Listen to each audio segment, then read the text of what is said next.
खातो व पितो, तो प्रभूच्या शरीराला न लक्षून आपणावर दंड आणायला खातो व पितो.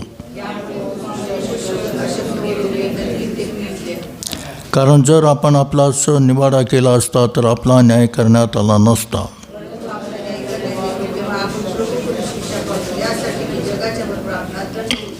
प्रार्थना करू.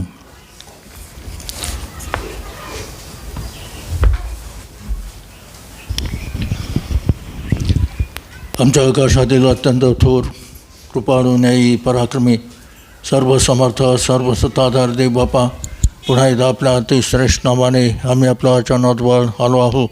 आभार मानतो, स्तुती करतो या वेळेबद्दल. आभार मानतो आपल्या सानिध्याबद्दल. पुन्हा एकदा प्रार्थना करतो आम्हाला या जागेवर आपल्या बहुमोडकता सिंचन करावं. आम्हाला शुद्ध पवित्र वातावरणामध्ये ठेवावं. आमचे भटकणार विचार आपल्या ताब्यामध्ये घ्यावे. आमचे थकलेली मनात थकली शरीर ताजीतवानी करावी. पहिल्यापासून शेवटपर्यंत आमचं लक्ष आपल्या उपस्थितीकडं आणि आपलं वचनाकडं लावण्यास आम्हाला सायन मदत करावी. अशा मी पाय पडून प्रार्थना करतो. वचन देण्यासाठी, ऐकण्यासाठी आपल्या आत्म्याचा अभिषेक द्यावा. आपण स्वतः आम्हासंगती बोलावं. हा वेळ आम्हासाठी खूप मोठा आशीर्वादाचा करावा अशा प्रार्थना करतो. आपलं वचन देऊ नये किंवा ऐकू नये, त्याप्रमाणे वागू नये म्हणून कार्य करणारं सर्व अंधकार सत्तेला आपल्या महान सामर्थ्यवान नावामध्ये बांधतो, धमकावतो. आपण स्वतः आम्हासंगती बोलावं अशा प्रार्थना करतो. सर्व प्रार्थना मागतो उपकार सुसहित प्रभुवांत आणणारं येशू ख्रिस्ताच आपला थोर पवित्र आणि गबराबी नावाने. आमेन.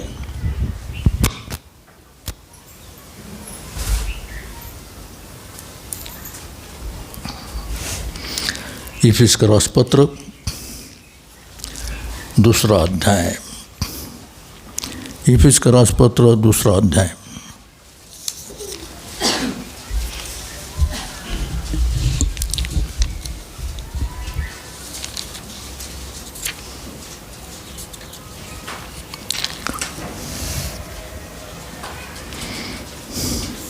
एक ते 8 आपण आळीपाण्यानं वाचू. इफिस्करास पत्र 2 अध्याय 1 ते 8 आळीपाण्यानं वाचू. आणि तुम्ही आपले अपराध व पापे यामध्ये मेलेला असता तुम्हास त्याने जिवंत केले.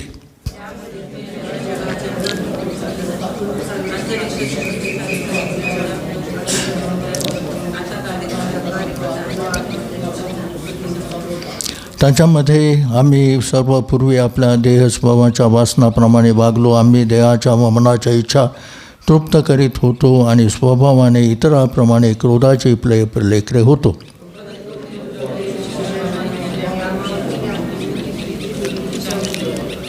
आम्ही पातकामध्ये मेलो असताही त्याने ख्रिस्ताबरोबर आम्हाला जिवंत केले. तुम्ही कृपेने तारलेले आहात.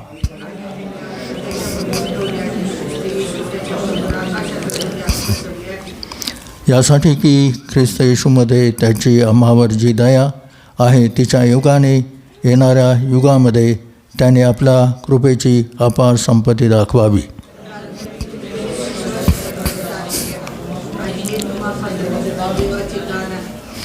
पहिलं वचन. आणि तुम्ही आपले अपराध व पापी यामध्ये मेलेला असता तुम्हास त्याने जिवंत केले.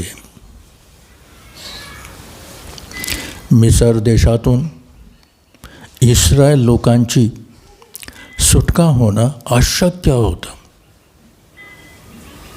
कारण इस्रायल लोक गुलाम होते. फारो राजा होता, फारोचा सैन्य होता आणि फारोच्या ताब्यातून इस्रायल लोकांची सुटका होणं कधीही शक्य नव्हतं. म्हणून देवबापाने मोशेंना पाठवून त्या ठिकाणी 9 पिढा पाठवल्या आणि भयंकर पिढा म्हणजे खूप मोठे संकट पाठवले. पाण्याचं रक्त केलं, बेडूक पाठवले, कुवा पाठवल्या,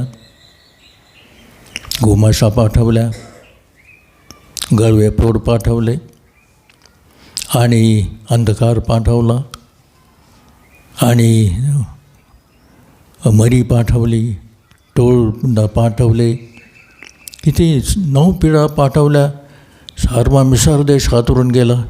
परंतु इस्रायल लोकांची सुटका फारो राजाने केली नाही. शेवटली पिढा जेव्हा प्रथम जन्मलेले सर्व मिसर देशातील देवबापाने मारून टाकले, तेव्हा मात्र फारो राजा घाबरलेला आहे आणि इस्रायल लोकांची सुटका मिसर देशातून झालेली आहे. इस्रायल लोकांमध्ये जे प्रथम जन्मलेले होते ते कोणी मरण पावले नाही, कारण त्यांच्या घरामध्ये, प्रत्येक घरामध्ये एक एक कोकरा वध केलेला होता.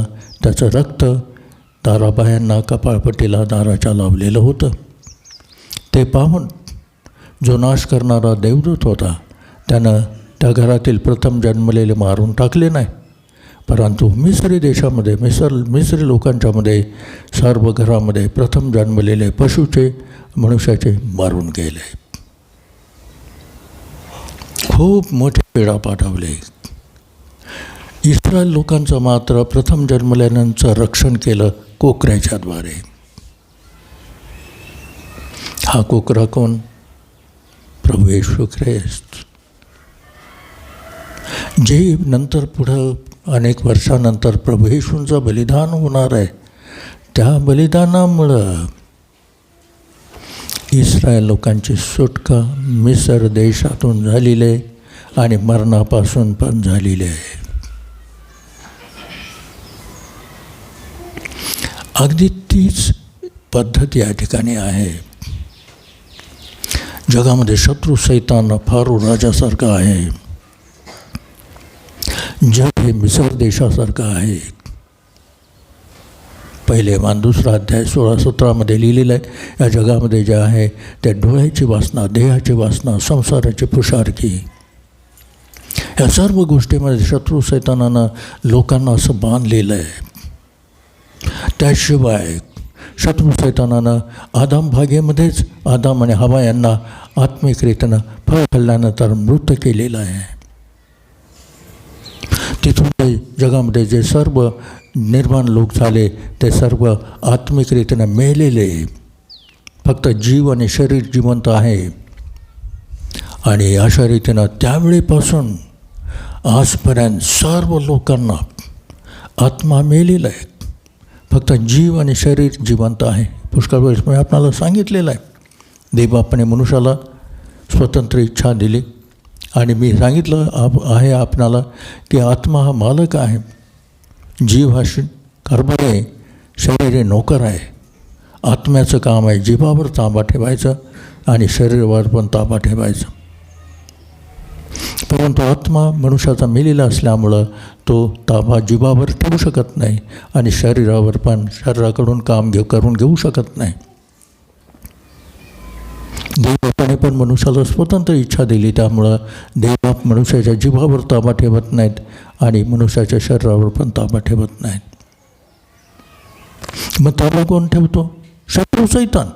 आदाम हवा फळ खाल्ल्याबरोबर आत्मिकरीतीनं मेले.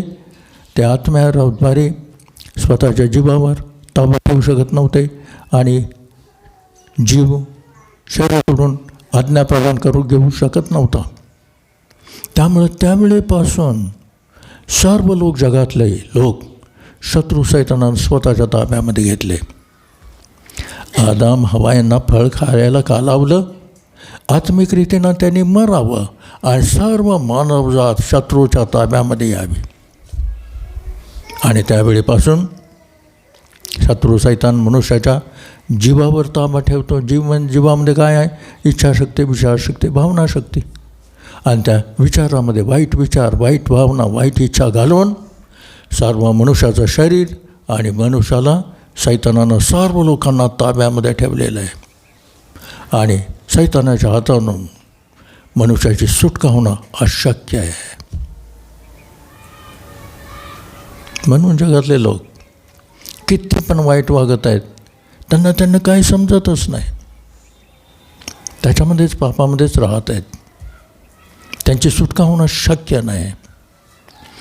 म्हणून देवबापाने जसं मिस्रामधून सुटका होण्यासाठी शेवटली पिढा प्रथम जन्मलेले मारून टाकले, पण इस्रायलाचे प्रथम जन्मलेल्यांना वाचवण्यासाठी कोकऱ्याचं अर्पण केलं.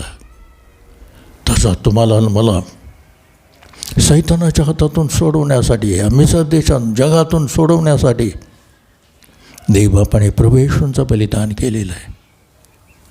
प्रभू येशूंचं रक्त वाहिलं, त्या रक्तामध्ये तुमच्या माझ्या जगातल्या सर्व लोकांच्या पापांची क्षमा सिद्ध केलेली आहे.